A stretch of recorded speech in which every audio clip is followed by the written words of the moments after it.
Assalamualaikum warahmatullahi wabarakatuh. Perkenalkan, nama saya Agnias Yusuf Hidayat dari kelas 12 IPS 2. Di sini saya akan menjelaskan sedikit tentang B.J. Habibie. B.J. Habibie adalah Presiden Republik Indonesia yang ketiga. Sebelumnya B.J. Habibie menjabat sebagai Wakil Presiden Republik Indonesia ke-7, mengganti Tri Sutrisno. B.J. Habibie menggantikan Soeharto yang mengundurkan diri dari jabatan presiden pada tanggal 21 Mei 1998.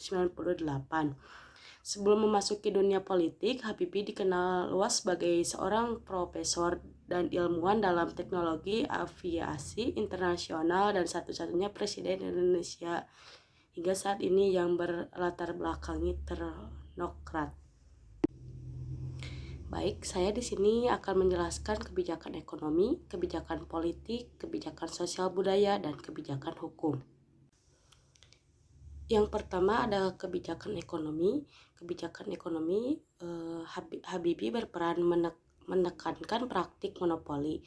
Di era kepemimpinan Habibie, Undang-Undang Nomor 5 Tahun 1999 tentang larangan praktik monopoli dan persaingan yang tidak sehat, dan Undang-Undang Nomor 8 Tahun 1999 tentang pelindungan konsumen dikeluarkan.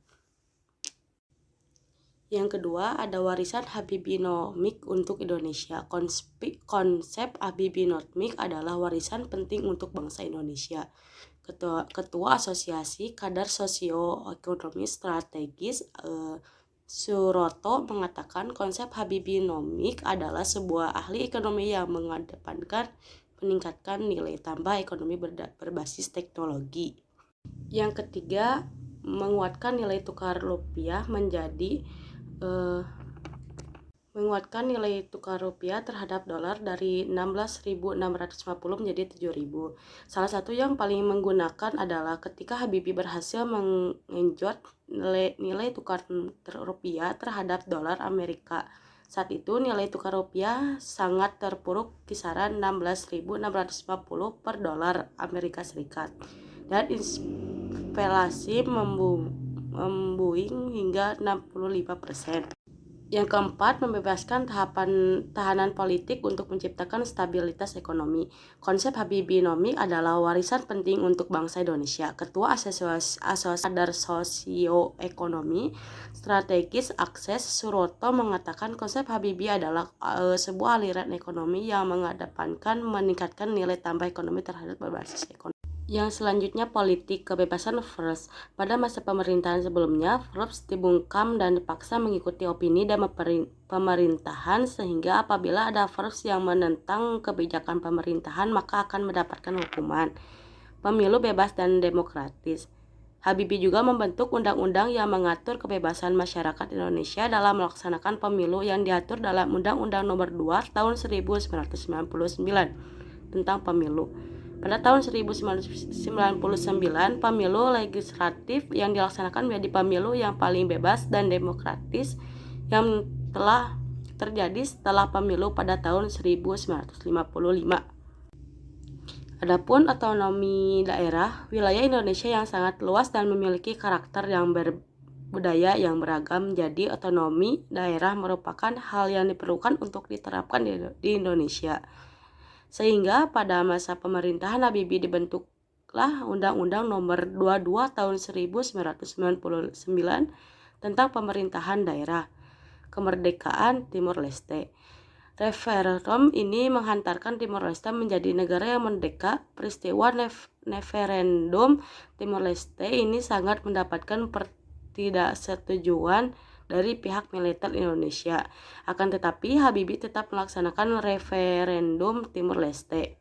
Adapun sosial budaya, dikeluarkannya keputusan Presiden Nomor 1181 Tahun 1998 yang akhirnya melahirkan Komisi Nasional Perempuan Indonesia. Kapasnya kerusuhan Mei 1998 setelah audiensi antara presiden dan masyarakat artis kekerasan terhadap perempuan.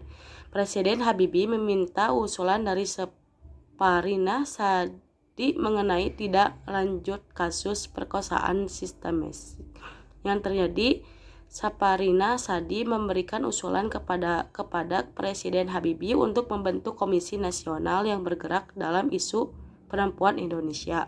Yang kedua, ditandatangani Impres nomor 26 tahun 1999 dan Impres nomor 4 tahun 1999 tentang diskriminasi terhadap warga etnis Tionghoa di Indonesia.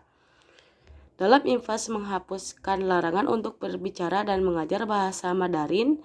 Diskriminasi terhadap etnis Tionghoa ini diwariskan dari masa pemerintahan Soekarno yang sebelumnya memberlakukan program anti-komunis yang berimbas pada diskriminasi terhadap etnis tertentu. Adapun dalam hukum, yang pertama melakukan rekonstruksi atau pembongkaran watak hukum Orde Baru, baik berupa undang-undang, peraturan pemerintah maupun peraturan. Yang kedua, melahirkan 69 undang-undang. Yang ketiga, penataan ulang struktur kekuasaan kehakiman. Cukup sekian dari saya. Wassalamualaikum warahmatullahi wabarakatuh.